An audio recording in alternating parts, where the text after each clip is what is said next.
Ashish, sorry, you can invite her back on stage.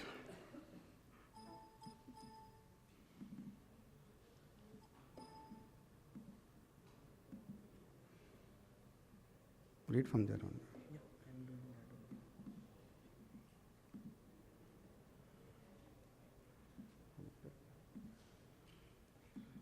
Not connected. There is not showing. Good evening, and my apologies between the, I think this connector doesn't like me, so some issues with that, but I think we should be able to get on now. A whole lot of transpiration happened here. Okay, I don't come from the corporate perspective like both the gentlemen before me, and I am a designer. I design, I am an industrial designer, and I run a design consulting firm. So I'm going to present a designer's point of view to things. And probably I'm not going to go into nitty-gritties of printing and probably how things sell, because I'm sure the audience is more than aware of these things. But I'm going to take you to a little bird's eye view of what's happening.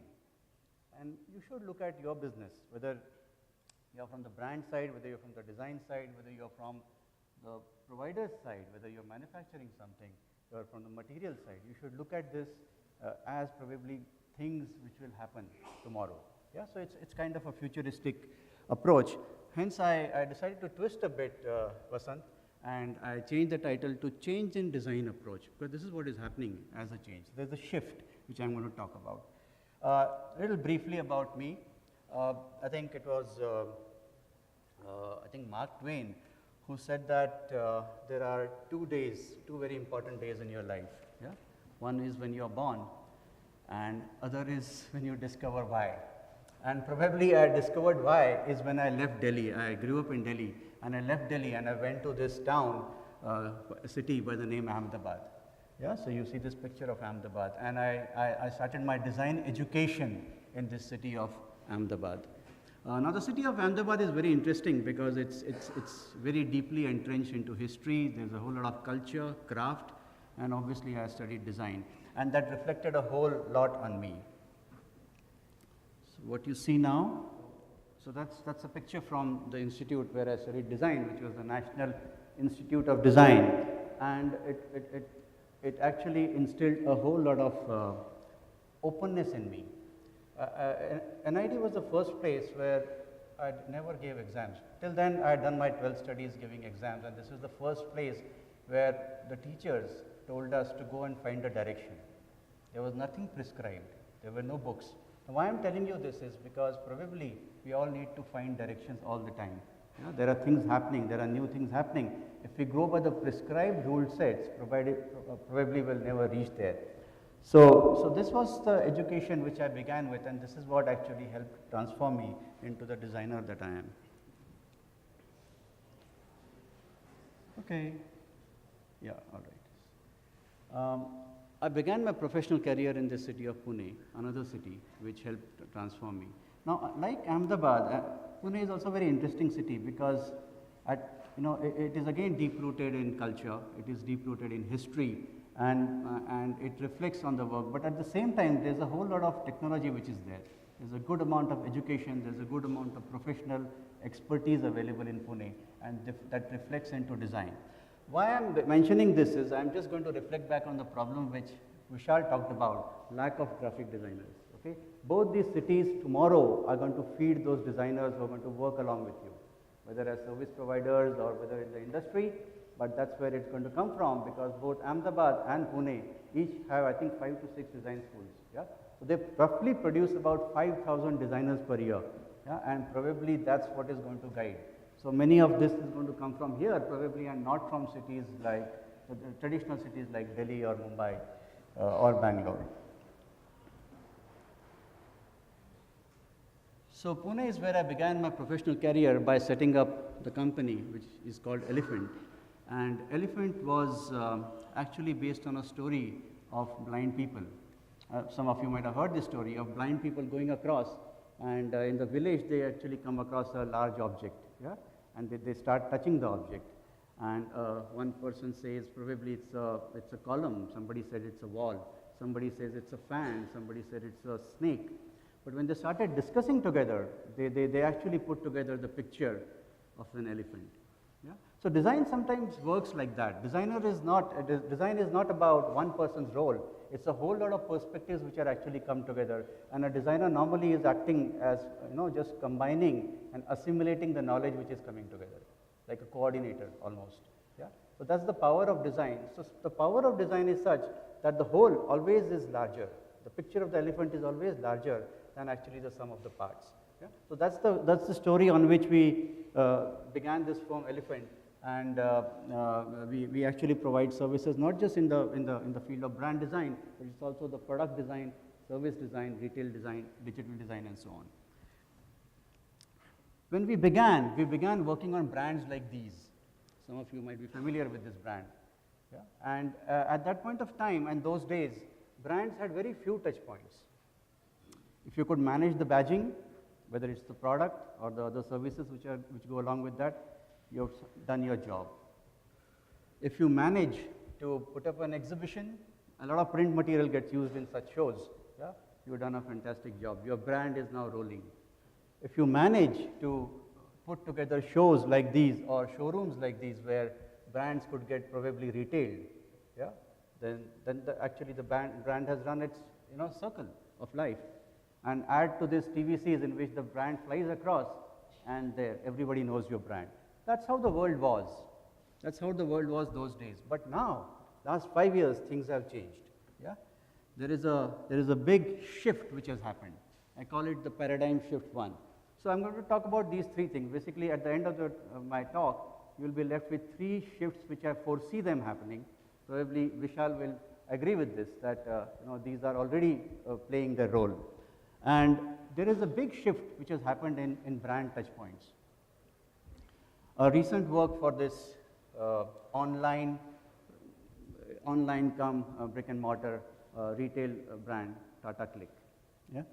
Now, much of the work actually is happening on at sublime level. Yeah? There is less of hardware involved and more of software involved.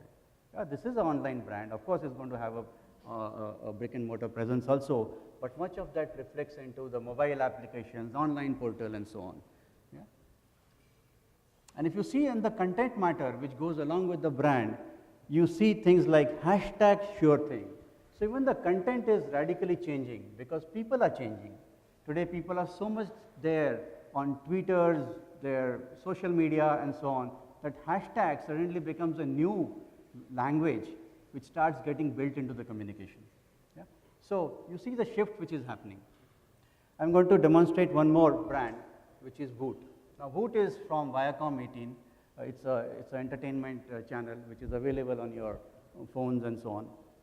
And if you see, that's the identity of the Voot. And the identity of the Voot reflects itself like this. Yeah? So there is no one identity. The identity transforms itself. It's continuously changing. Now, that's the shift. So up till now, brands always used to be defined very strictly. There was a rule beyond which you could not actually change the brand. But the media changing, the virtual media coming very strongly, the social media becoming very active, a brand doesn't have to be what it is. It can keep changing. And Voot here demonstrates that. So a brand keeps transforming itself in different, different configurations, and it's fine. It's all right today. The good thing to reflect is how is that the materials you are going to work on, the technology you are going to work on, how is it going to play this role of shifting brands, changing brands, where a brand doesn't need to be exactly what it is. Yeah? That's going to be the future. Right? And then we are still talking about corporates like Bajaj or Tata or Voot. These are large corporates, but things are changing in our country. Last 5 years has seen a humongous amount of startups come up. Over 5,000 startups. And India, I think, is the 3rd country in the world in the number of startups which have actually emerged, successful startups. Over 5,000 startups have got funding from angel investors, VCs, and so on. Yeah? So it's a very big thing in this country. And startups are going to be driving tomorrow's economy. And many of them are coming up. And what are startups doing? Yeah, they are very agile. They are looking at non-traditional methods of doing business. They are looking at of innovating at every nook and corner, because they are startups, they are small, and they want to eventually look at things so that they can differentiate themselves from the traditional corporates in this in India and the world. Right? So it's a brave new world, and they are looking at new things. And I'm going to share with you a very good example of a successful startup. Now, this startup was started by 4 people and 1 dog. Yeah, the name of the startup is Hector Beverages, and they produce a brand which now is popular called Paperboat. Yeah, but this is how we began. When we began this exercise, we started thinking, what is it? And this brand is about product which is local traditional drinks, which maybe our mother or our, what we call our nani ke drinks, a nani used to make, a grandmother used to make. Yeah, but they have been forgotten now, and the idea was to get back this product right to people so that they can enjoy, not just in India but across the globe, right? Indians across the globe. And we said, if it is going to be about traditional drinks, then what is the strongest thing we remember from our childhood, our memories? It's play, right? Hop, skip, jump, make a paper boat, let it run when it rains, and so on. Now, these were great memories, and that's actually what drove us to come up with this brand, Paperboat. Yeah? Now, Paperboat somehow has caught the imagination, because all of us, somewhere in our back of our mind, we know this paperboat. We have all made a paperboat, and once in a while we have floated that in the river. So it's brought back the memories. It reflected very strongly with the product. Yeah, I don't know if you know this Jagjit Singh song, "Wo kagaz ki kashti, wo barish ka pani." Right? So that song, that the ghazal is actually based on the same memory, and that's the paperboat. Yeah? Now, the brand doesn't stop there. The brand reflects itself into the packaging. If you remember, I don't know if some of you might have consumed this product. The packaging is very friendly to hold. Yeah? It's very distinct, because you don't have such kind of packaging in the on the shelves in the market. The cap is very user friendly. With a small twist, you can actually crack the cap open and consume it. Yeah? Despite it being sealed and so on. Right? Now, these were things which were built up. The interesting part about this is that has created a very strong visual identity for this brand and this product in the market. So, you look at shelves where there is a range of products available now. In fact, the range has gone much beyond this. There are about 15 or 20 products today, and they actually follow a very strong visual language which actually builds this brand. Now, the point I am trying to make is that design is at play here, okay? And I have still not come to an outdoor hoarding. Yeah, that's the point I am trying to make. Yeah? See what works for them, okay? The delivery van is actually an idea derived from Barf Ka Gola. How many of you have had Barf Ka Gola when you were children? Yeah? I'm sure we have memories. Maybe some of us were prevented from doing that, but I think most of us have actually eaten that ice lolly from the streets. Now, that memory is what is carried over on every delivery van, which acts like a promotion for this brand. Where does it derive its sense of inspiration for figuring out how to hang this in a normal Kirana store? So, the inspiration comes from a bunch of bananas. I don't know if you have ever gone and picked up a bunch of banana. That is exactly the same way you will actually pick out a paperboard pack from a Kirana store. You will just pluck it out. Okay? So, these are the memories which have been played with. I don't know if you read books as a children, but if you have read Jungle Book or 3 Men in a Boat, these were excellent books as children, which we remember. Right? Some of those titles are now being produced by this brand, and they have been reintroduced in schools so that children can learn from these books or actually experience these books. Okay? So, the point I am trying to make is that design used in a very strong way can actually do away with outdoor hoardings, use of television as a media, because design, when done in an innovative manner, can get you the buzz which you want. Yeah? And this is last year's, I think this was printed by agency AFAQs, and this is the buzziest brand board, and you see Paperboat at number 9 over there, much above Pepsi and Amul and so on, and Cadbury's. And that's the power of a startup. using design from day one. Okay? So, by unconventional thinking, by looking at innovative ideas to put your brand in the market, probably you can do away with a whole lot of conventional thinking. How is, as printers, as service providers in the retail, how are we helping such brands to grow up? Will be a very good question. So that's the first paradigm, that we have to wake up to the startup call, and they are going to think differently, and are we ready for them? And there is enough of them. The second shift I'm going to talk about is immersive collaborative experiences. Now, experience is something because of which your retail is going to sell, and I'm going to demonstrate that soon. Okay. So that's a collaborative effort between an Adidas, which is a shoe brand, and they were talking.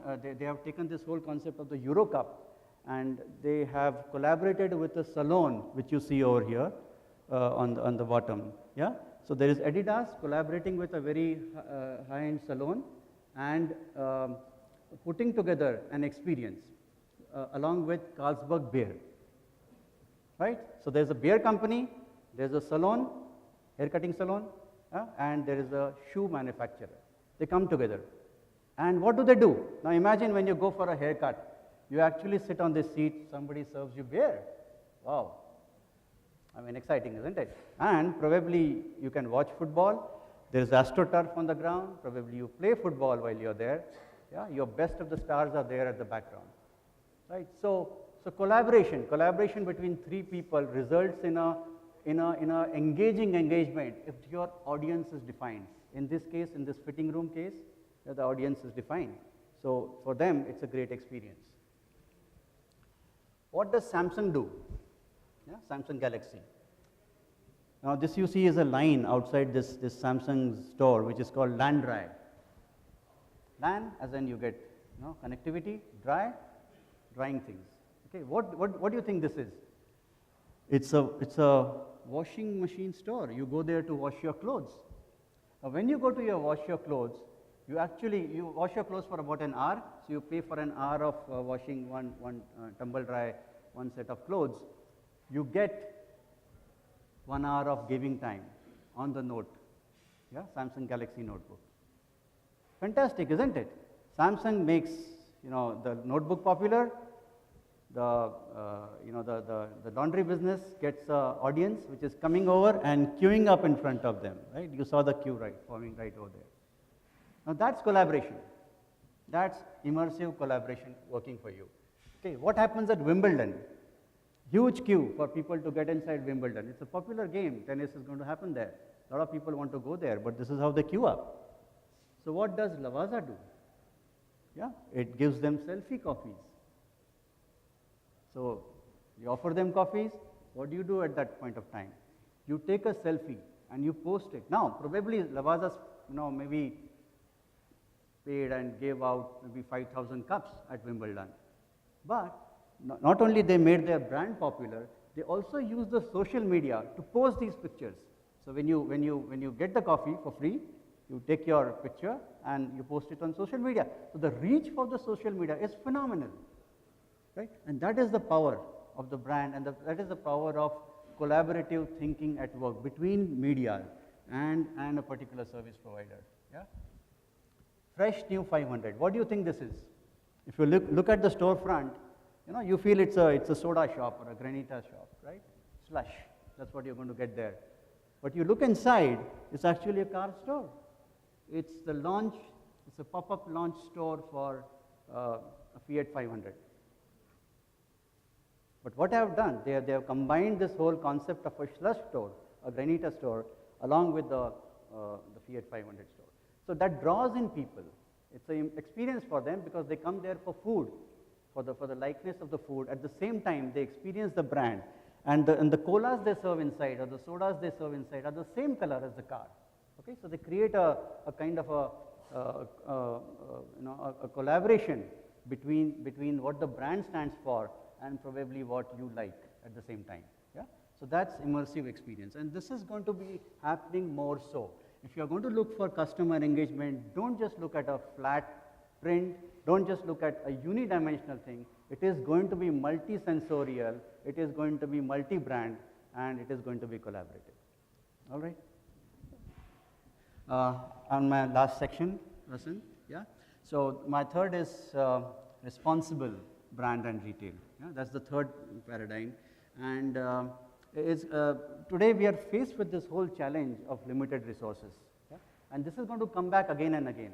Already the Paris, the convention as well as the climate control protocol has put this into place. Most of the corporates have this as part of the guideline that they have to save.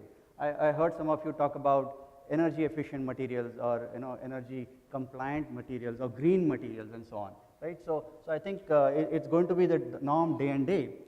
I think 3 days back there was World Earth Day and we celebrated that, right? So that was just as a reminder. So what did Coke do? Yeah, I don't know if you have heard this experiment, but it was called Second Life. Yeah, they used, what they did is they came up with an idea of about 16 different kind of caps by which you can reuse the bottles in various ways. Now, this was done by O&M, China, and probably I don't know how successful as the experiment it was, but corporates are already thinking about it. And whose responsibility it is? It's our responsibility as designers, as brand custodians, as material and service providers to be thinking of this. And it is only going to get more and more imposing as we go along. So that's going to be a third shift in our thinking. So today, probably if you are using a material, tomorrow start looking at that material as a green material, or is it a green material at all? Start questioning those materials. Start questioning the amount of material which is being used. Look at material not probably from quantity point of view. I was discussing this with Vishal. Rather start looking at it from quality point of view. Right? It can be a high value, high profit margin, but it is not about number of square feet. Okay, so that's the thought. If you see this little picture, that's from our office, and as designers we use a lot of Macs. I saw one Mac struggling here, but we use a whole lot of Macs, and as somebody said, the technology just gets redundant very quickly. And what you see is old Macs being used as a bench. So we have actually designed the bench based on old Macs, and we reuse all the Macs which come out of our office. So it's a question of attitude. You know to now figure out how your material is going to run longer. It is going to last longer. It probably can get rebuilt, reused, recycled, and so on. Yeah, I think that's the norm. And I'll just leave you with this last title. Sorry, Vasant, if I stretched you on that bit. But yeah, we are a result of what we think, and what we think today is most important. What we think today of what's going to happen in the future, what's going to happen tomorrow. Yeah, thank you.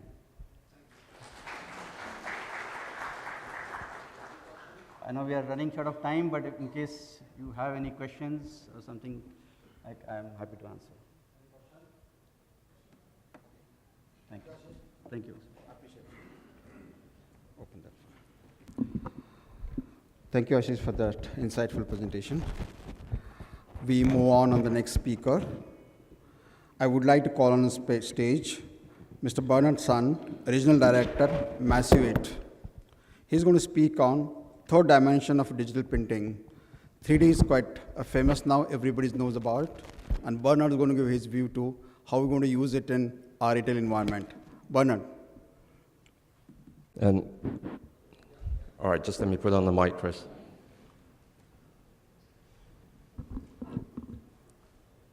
Thank you. All right, can everyone hear me? Is it too soft, too loud? Should I need to speak up? You can use this also. All right. Just want to introduce myself very quickly to everyone. My name is Bernard Sun. Just for most of everyone in the room, you've noticed, and of course, definitely when you came in, the first thing you noticed there was a 3D pop-up thing over there. That's, some would say it's a statue or whatever. But just kind of very quickly to share with you, because I know some of you are kind of curious, and you would have had seen it if you were in Drupa, or you were being at any of the science shows. They've definitely seen or heard about Pacific, and if you're still trying to figure out what's all this about, it's about 3D and how 3D plays a role in what you're doing today, whether you be a retailer, brand owner, a print provider, what's there to do with it? Just very quickly, just going back in terms of what 3D is. Now, everyone knows 3D for a number of different applications, and I'm not going to go through each one of those, but you can kind of just see in terms of industrial, in terms of engineering, architectural, consumable health and medicines, a lot of that. But what 3D is really trying to do is basically trying to, revolution. And there's a number of revolutions that people have gone through very quickly. Is you basically had the industrial revolutions. Then you had the second revolutions, which was in terms of cost of communications, become negligible. And the third revolution was in terms of cost of calculations, where we basically have products from computers and all that. Basically comes the next revolution, which is of course 3D printing. It's the cost of complexity.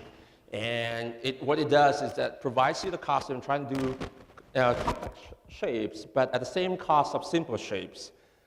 Now, I don't want to go too in-depth, but I just want to share with you a couple of things. The benefits of it is that it allows you to do multiple products in one single production, or basically one printer. And the more important thing is that it's zero skills production required. A lot of products in the past that require a lot of skills and techniques basically doesn't rely on that now. It's more in terms of knowledge moved to the design and planning stage.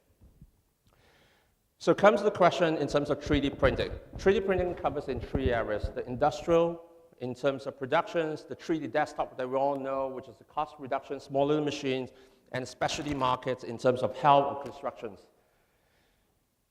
Now, where does Pacific come in? Pacific comes in basically addressing none of those markets there.